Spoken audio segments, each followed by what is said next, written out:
लिखवाने के माध्यम से कैसे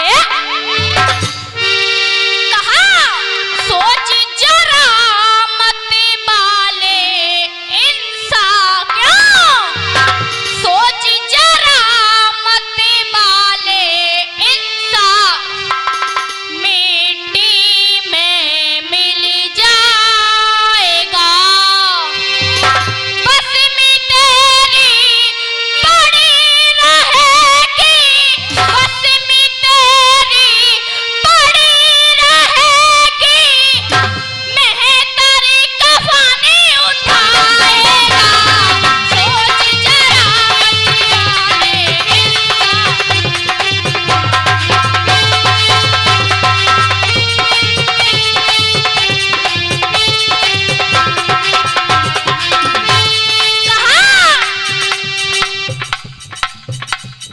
धनी दौलत और माल खजाना कोई काम नहीं आएगा, धनी दौलत और माल खजाना कोई काम नहीं आएगा,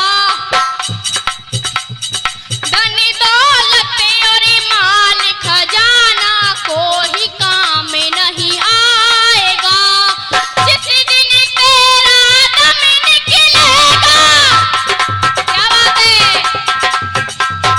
कहा, जिस दिन तेरा दम निकलेगा, हंस अकेला जाएगा,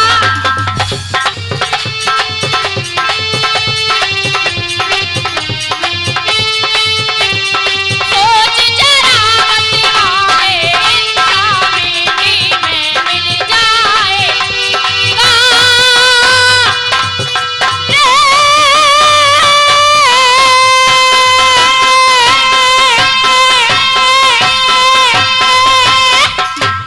हाँ जी। अब चलते हैं प्रसंग की तरफ। मेरा प्रसंग उस समय का है, द्रौपदी कुएं से जल लेने जाती है। हाँ जी हाँ साहब, कि द्रौपदी कुएं से जल लेने जाती है और अत्याचारी कीचक द्रौपदी को छेड़ देता है। द्रौपदी झूठा साँचा बहाना बनाकर अपने पतियों के पास जाती है। सबसे पहले अर्जुन के पास जाती है, अर्जुन को सारी बात बताई। ये 51 रुपए का पुरस्कार हमारे ताऊ जी देते हैं, आशीर्वाद की कामना चाहूंगी। और ये 51 रुपए का पुरस्कार हमारे ताऊ जी देते हैं, आशीर्वाद की कामना चाहूंगी। द्रौपदी कुएं से जल लेने जाती है और अत्याचारी कीचक द्रौपदी को छेड़ देता है। द्रौपदी झूठा साँचा बहाना बनाकर अपने पतियों के पास जाती है। सबसे पहले अर्जुन के पास जाती है, अर्जुन को सारी बात बताई। अर्जुन ने शब्द मना कर दिया कि द्रौपदी मैं आपकी कोई मदद नहीं कर सकता। आखिरकार वो भीमसेन के पास पहुंची। भीम को धिक्कार है, तुम्हारी इस गद्दार, तुम्हारी वीरता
डिब्बा पास भीम के